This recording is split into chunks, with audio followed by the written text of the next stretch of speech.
you posed some interesting thoughts there, and obviously it's going to be something to watch over time. Danny, Chloe, you're going to stick with us here as we continue our coverage this afternoon. Joining me now is Kristen Day, Executive Director of Democrats for Life of America. Ms. Day, we appreciate you making some time for us. You tweeted earlier today, and we'll put it up on the screen for our viewers, that, quote, abortion activists are responsible for Roe being overturned. They overstepped by celebrating abortion and advocating for it for up to 9 months. The Democratic Party embraced these extremists, leading to the Republican majorities all over the country. There's some Pew research that shows 6 in 10 Americans say abortion should be legal in all or most cases. What do you see as extremist? Right. So a lot of the states, such as Colorado and New Jersey and New York and even Virginia, have been pushing the limits to abortion up to 9 months and celebrating abortion, where a majority of Americans, as you said, would support reasonable limitations and reasonable health and safety regulations of abortion.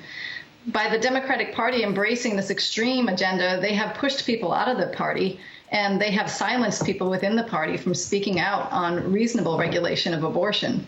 And so we've seen that's what led to the Senate going into the Republican hands. Because people wanted Roe v. Wade to be overturned. They wanted the abortion decision to go back to the states. And even though there are 21 million pro-life Democrats out there, they are celebrating today that Roe is overturned. So what should be done? I mean, how does your group plan to support pregnant women who no longer have access to abortion, who might want it? Right, we have been advocating for that for decades.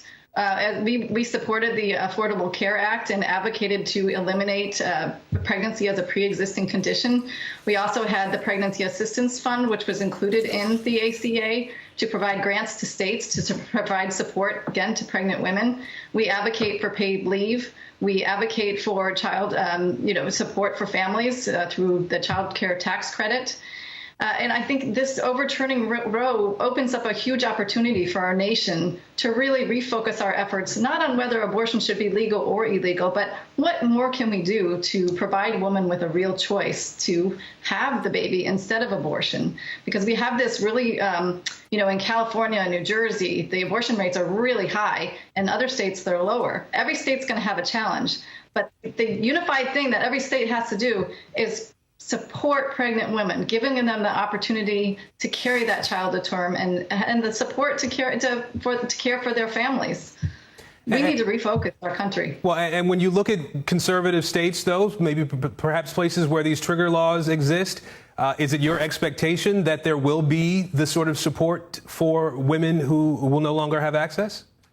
That is something that we are really pushing for. We were happy when Texas passed their law that they also increased the funding for the Alternatives to Abortion program.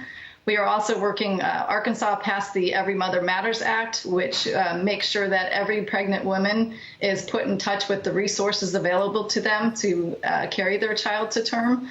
So we are advocating in states, both blue and red states, for the challenges that lie ahead. And we just strongly believe that women should have the real choice to carry that children to term, because according to the Guttmacher Institute's own numbers, most women choose abortion because of financial reasons or pressure from someone. And with these new, with Roe being overturned, we face these new challenges to make sure that every woman has the support necessary. All right, Kristen Day from the Democrats for Life of America. We appreciate your time today. Thank you. Yep. Thank you so much. I want to bring in CK